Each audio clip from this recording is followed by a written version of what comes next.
Good morning everybody. कैसे हो? और सब बढ़िया?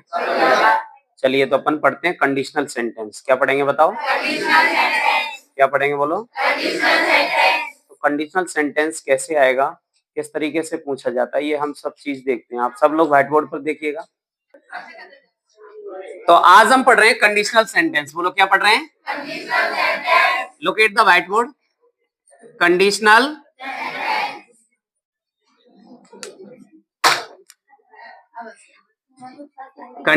सेंटेंस। कंडीशनल सेंटेंस का मतलब क्या होता है? शर्त वाले वाक्य। थोड़ा सा समझना है आपको ध्यान से, ठीक है? क्या होता है इसका अर्थ? शर्त वाले वाक्य। जिस सेंटेंस में कोई कंडीशन जुड़ी हो, जिस सेंटेंस में कोई उसे अपन कंडीशनल सेंटेंस कहते हैं। आपको कैसे पता चलेगा वाक्य कंडीशनल है? इसकी आपको सीधी सी पहचान बता दूं। Locate the white board. जिस वाक्य में इफ आ जाए, क्या है? अगर वाक्य में कहीं भी इफ आता है तो ध्यान रखिए वो वाक्य कंडीशनल होगा, ठीक है? कौन सा होगा बोलो? जिस वाक्य में इफ आता है, कंडीशन माने शर्त, कोई शर्त लग जाए।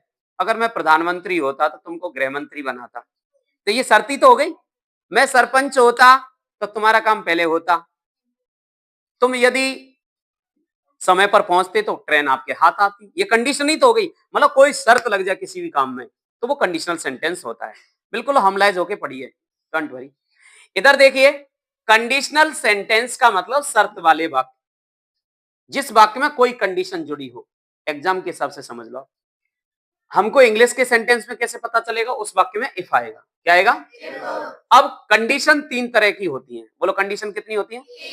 तीन तरह की कंडीशन होती है। एक कंडीशन तो होती है ओपन कंडीशन। बोलो क्या होती है? Open condition. ओपन कंडीशन का मतलब होता है खुली शर्त। बोलो क्या होता है? खुली शर्त, ठीक है? दूसरी कंडीशन होती है इमेजनरी कंडीशन। बोलो कौन सी होती है? Imaginary condition. इमेजनरी कंडीशन का मतलब होता है काल्पनिक शर्त। काल्पनिक शर्त, ठीक है? तीसरी कंडीशन होती है इम्पॉसिबल कंडीशन। बोलो कौन सी होती है? Impossible condition. इम्पॉसिबल कंडीशन कहते हैं, आवाज नहीं, इम्पॉसिबल कंडीशन कहते हैं असंभव शर्त। कैसी शर्त? अब शर्त तीन तरीका की हो गई। एक तो खुली शर्त, एक काल्पनिक शर्त, एक असंभव शर्त। इस बात को अपन ऐसे समझते हैं, जैसे मान के चलिए तीन दोस्त हैं। एक दोस्त के यहां कोई कार्यक्रम है, शादी है। Try to understand. शादी है, एक दोस्त उस कार्यक्रम में आया है 2 दिन पहले। बोलो कितने दिन पहले? 2 दिन पहले। एक जो दोस्त है वो नहीं आया, क्योंकि जिसके यहाँ कार्यक्रम है उसमें और उसमें कोई विवाद हो सकता है या कोई भी वजह हो सकती है, वो नहीं आया। अब जो दोस्त 2 दिन पहले आया है वो उस दोस्त से ये कह रहा है, यदि तुम उसे बुलाते हैं, यदि तुम उसे बुलाएं तो वो आए, यदि तुम उसे बुलाओगे तो वो आएगा। ऐसे कहो, यदि तुम उसे बुलाओगे तो वो आएगा। मतलब तुम्हारे कार्यक्रम में यदि तुम उसे बुलाओगे तो वो आएगा, ठीक है?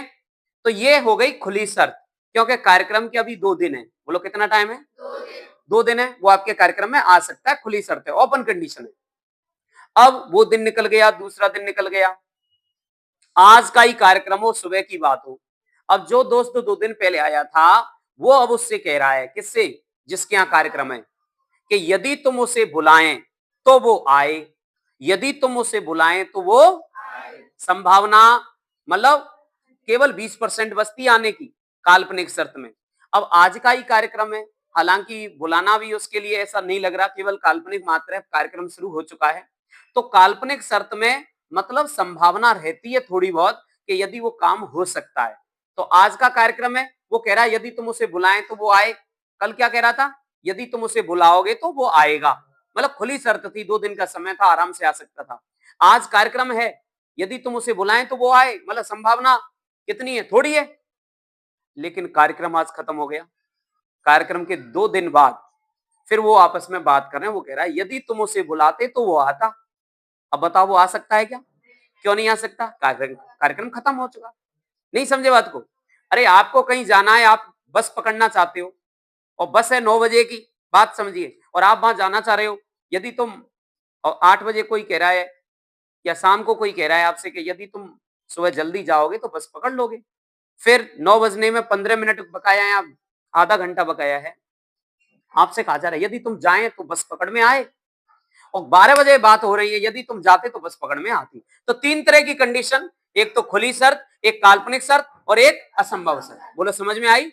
कौन से सेंटेंस पढ़ रहे हैं? कंडीशनल सेंटेंस का मतलब आपको कैसे पता चलेगा? उसमें कंडीशन आएगी और इफ से वाक्य वाक्य में कहीं भी इफ आएगा। क्या आएगा?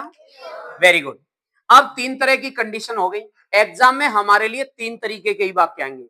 ध्यान रख लो, मैं बिल्कुल पॉइंट की बात कर रहा हूं कि 3 तरह की कंडीशन है, 3 तरह के वाक्य आएंगे।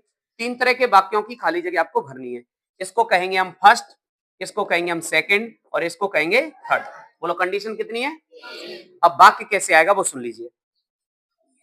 मैं यहां पर सूत्र समझा दूं आपको, और इन सूत्रों के आधार पर ही आपको वाक्य भरने हैं। पहला सूत्र, ध्यान से सुनिएगा। पहला सूत्र, यदि वाक्य के स्टार्ट में, जैसे इफ से स्टार्ट होता है, गारंटी नहीं है इफ शुरू में आए, वाक्य के बीच में भी आ सकती है, पर अपन वो उस हिसाब से सेटअप कर लेंगे। भाई पीछे देखिए, सब लोग इधर देखो। इफ, यदि वाक्य इफ से शुरू होता है तो यहां पर इफ के ठीक बाद जो मेन वर्ब है उसकी फर्स्ट फॉर्म या फर्स्ट फॉर्म में एस या ईएस। ये कंडीशनल सेंटेंस है, ये करेक्ट फॉर्म की तरह भरा जाता है। Correct form of the verb भरते हैं ना, 10 सेम में 2 वाक्य आएंगे, उसमें खाली जगह आएगी, उचित क्रिया भरनी है। अब क्रिया क्या भरेंगे वो सुन लो, यही कंडीशनल सेंटेंस है। तो देखिए इफ आता है यहाँ पर, तो इफ के ठीक बाद एमबी की फर्स्ट फॉर्म या एस ईएस है, तो यहाँ पर वाक्य में कहीं कॉमा आएगा और कॉमा के बाद हम भरेंगे विल या सेल। विल या, और जो वर्ब है उसकी हम लगाएंगे फर्स्ट फॉर्म। कौन सी फॉर्म? याद रहे ये कौन सी कंडीशन का वाक्य है? ओपन कंडीशन का। अब सुनो, एक पार्ट तो ये रहा और एक पार्ट ये रहा। ध्यान रखना, यदि किसी वाक्य में इफ के बाद खाली जगह आए, क्या आए? और इधर विल सेल आ रहा है, बोलो क्या आ रहा है? ठीक है, इधर विल से वर्ब की फर्स्ट फॉर्म आ रही है और इधर आ रही है खाली जगह। तो आप जो कोष्टक में क्रिया है उस क्रिया की या तो लगाओगे फर्स्ट फॉर्म या लगाओगे एस या ईएस। अब एस ईएस कब लगाओगे? जब हमारा कर्ता एक वचन का होगा तो आप एस ईएस लगाओगे। यदि आपका कर्ता बहुवचन का होगा तो आप क्या लगाओगे? एमबी की फर्स्ट फॉर्म। हो सकता है वो इफ के साथ एमबी की फर्स्ट फॉर्म भर के दे दे या एस ईएस लगा के दे दे और इधर आपको ब्लैंक खाली जगह दे दे, तो आप में जो कोष्टक में क्रिया आ रही है उसकी तो फर्स्ट फॉर्म लगाओगे और कर्ता के अनुसार विल या सेल। आईवी के साथ सेल लगाओगे, अन्य सभी के साथ विल लगाओगे। ये ट्रेडिशनल इंग्लिश की बात कर रहा हूं मैं आपको, ट्रेडिशनल इंग्लिश में। लेकिन आजकल तो आईवी हो कोई भी हो, सबके साथ अपन क्या लगाते हैं? मॉडर्न इंग्लिश में विल लगाते हैं। इसलिए आप विल लगाओगे और एमबी की क्या लगाओगे? First form. बोलो कोई दिक्कत? दूसरा, दूसरा क्या है? ये 3 सूत्र मात्र, इसी के साथ कंडीशनल सेंटेंस आपके पूरे होते हैं। यदि वाक्य में इफ आता है, क्या आता है बोलो? और इफ के बाद एमबी की सेकंड फॉर्म आती है, बोलो क्या आती है? ठीक है, वाक्य में डेफिनेटली यहां पर क्या आएगा? कॉमा आएगा। उसके बाद इधर या तो लगाएंगे आप वुड, अक्सर वुड ही लगाना है, वुड या शुड। ठीक है, और जो वर्ब है उस वर्ब की कौन सी फॉर्म लगाएंगे? First form. बोलो कौन सी फॉर्म? अब याद रखो, ध्यान दो, क्या है सुनो, ध्यान दीजिए। इधर वुड या शुड और वर्ब की फर्स्ट फॉर्म उसने दे रखी है सेंटेंस में, और इधर इफ दे रखा है, इफ के बाद खाली जगह है, तो आप उसमें सेकंड फॉर्म लगाओगे। क्या लगाओगे? क्या लगाओगे? यदि उसने इधर सेकंड फॉर्म दे दिया तो उधर कर्ता के हिसाब से वुड लगाओगे और वर्ब की कौन सी फॉर्म लगाओगे? फर्स्ट। अच्छा एक चीज और ध्यान रखो, इसका मतलब है पास्ट इंडेफिनिट, इसका मतलब है प्रेजेंट इंडेफिनिट। ये चीज ध्यान रखना, अगर वाक्य नेगेटिव हुआ, वाक्य कैसा हुआ, तो यहां तो आ जाएगी डिड। क्या आ जाएगी? डिड प्लस वर्ब की कौन सी फॉर्म? First form. कब? जब वाक्य नकारात्मक हुआ। कैसा हुआ बोलो? और ध्यान रखना, अगर यहां पर वाक्य नकारात्मक हुआ इसमें, तो इसमें फिर हम क्या लगाएंगे, डू डज। क्या लगाएंगे बताओ? और वर्ब की कौन सी फॉर्म? First form. बोलो कौन सी फॉर्म? ध्यान रखना, लेकिन ये ऐसा कब होगा? वाक्य नेगेटिव होता है, कोष्टक में नॉट आती है, ठीक है। दैट कंडीशन आपको ये करना है, नहीं तो इधर वर्ब की फर्स्ट फॉर्म या फर्स्ट फॉर्म में एसईएस, ठीक है। इधर इफ के साथ एमबी की सेकंड फॉर्म आती है अक्सर, इधर वुड शुड आएगी। बोलो कोई दिक्कत? तीसरी कंडीशन क्या है? इम्पॉसिबल कंडीशन में अपन क्या करेंगे, इसका एक ही सूत्र है, वाक्य में इफ आएगा। बोलो क्या आएगा? और इफ के बाद वाक्य में यहां पर हैड प्लस एमबी की थर्ड फॉर्म। एमबी की कौन सी फॉर्म? Third form. यहां कॉमा, इधर आएगा क्या? Would have. क्या आएगा बोलो? Would have. शुड भी लगा सकते हो आप, ठीक है। वुड हैव प्लस एमबी की थर्ड फॉर्म। कौन सी फॉर्म बोलिए? Third form. अब ध्यान रखो, इधर देखो, देखिए, यदि वाक्य में इफ के साथ हेड प्लस थर्ड फॉर्म दे रखी है, क्या दे रखी है? हेड प्लस थर्ड फॉर्म, तो आप वुड हैव या शुड हैव लगाओगे। जनरली वुड हैव ही भरते हैं अपन। क्या भरते हैं? वुड हैव, और जो कोष्टक में क्रिया होगी उसकी कौन सी फॉर्म लगाओगे? Third form. बोलो कौन सी फॉर्म? अच्छा, हो सकता है उसने वुड हैव इधर दे दिया हो, वर्ब की थर्ड फॉर्म दे दी हो, और इफ के बाद अगर यहाँ पर खाली जगह दे रखी होगी तो हम उसमें हेड लगाएंगे और मुख्य क्रिया कौन सी फॉर्म लगाएंगे? थर्ड। ठीक है। अच्छा, देखिए, अगर वाक्य के शुरू में इफ आता है तो आप क्या भरेंगे? ये कंडीशन आपको पता है? बोलो पता है? वाक्य के बीच में कॉमा आएगा। लेकिन एक बात और याद रखो, ये जरूरी नहीं है कि इफ वाक्य के शुरू में आए। अब ये तो आप समझ जाएंगे, अगर इफ इधर आता है तो ये वाला भाग किधर आएगा? इधर। ये कन्फर्म है, वाक्य में क्या आएगा? इफ आएगा। कंडीशनल सेंटेंस में क्या आएगा? इफ। इफ आएगा, तो इफ वाला भाग अगर इधर आता है तो ये लोकेशन से आप भरोगे, ठीक है। और अगर ये इफ वाला पार्ट उधर चला जाता है तो ये वाला पार्ट इधर आ जाएगा, ये वाला अगर इधर जाता है तो ये वाला इधर आ जाएगा। उस कंडीशन में वाक्य में कॉमा नहीं होगा। उस कंडीशन में वाक्य में क्या नहीं होगा? कॉमा नहीं होगा। वाक्य जैसे, अब मैं आपको यहां पर एक उदाहरण देके बताऊं। जैसे ये वाक्य है, ही खाली जगह कोष्टक में कम, कोष्टक में कम, ठीक है।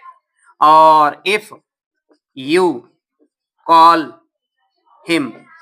अब देखिए ये सेंटेंस है, इसमें आप कंडीशनल सेंटेंस भरो, तो बोलो इफ आ रहा है।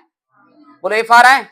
इफ के साथ देखिए ये वर्ब की फर्स्ट फॉर्म आ रही है ना, कर्ता बहुवचन का है। हम समझ गए इफ के साथ फर्स्ट फॉर्म आ रही है तो ये वाला काम करेगा। इधर वाले भाग में हम क्या भरेंगे? विल या सेल। तो ध्यान रखिए, अब इफ इधर ना होकर के इधर चली गई है तो कोई फर्क नहीं पड़ता, ये वाला भाग इधर आ गया तो ही के साथ हम क्या लगाएंगे? विल, और वर्ब की कौन सी फॉर्म भरेंगे? First form. बोला समझ में आई? ठीक है। इस तरीके से इफ वाला भाग इधर आए तो इधर भर देंगे, इधर आएगा तो इधर भर देंगे। बोलो कोई दिक्कत? अब आपको एक चीज पर ध्यान देना है, यदि किसी वाक्य में, यहां से नीचे से समझ लो, इफ के साथ हेड प्लस थर्ड फॉर्म अगर भर के देगा तो ये वाला खाली जगह हम भरेंगे, और ये वाला अगर वो भर के देगा तो ये वाला हम खाली जगह में भरेंगे। बोलो कोई दिक्कत? अगर इफ के बाद सेकंड फॉर्म आता है तो इधर वुड शुड वर्ब की फर्स्ट फॉर्म, अगर वुड शुड वर्ब की फर्स्ट फॉर्म उसने भर के दे दिया तो हम क्या लगाएंगे? Second form. अगर वाक्य नेगेटिव होता है तो डिड प्लस वर्ब की फर्स्ट फॉर्म, ठीक है। इसमें देखिए, यदि इफ के साथ वर्ब की फर्स्ट फॉर्म आती है तो आप विल सेल लगाओगे, और विल सेल आ रहा है तो इधर लगाओगे वर्ब की फर्स्ट फॉर्म। बस ये तीन कंडीशन के तीन तरीके के वाक्य आते हैं, कैसे भी वाक्य आ सकता है। परीक्षा में कोई दो वाक्य आएंगे। कितने वाक्य आएंगे बोलो? दो वाक्य आएंगे, उनमें से दोनों वाक्य आपको भरने, इस सूत्र के आधार पर आप कोई सा भी भर सकते हैं। तो ये हुए आपके कौन से सेंटेंस? कंडीशनल। कौन से सेंटेंस? तो थैंक यू सो मच।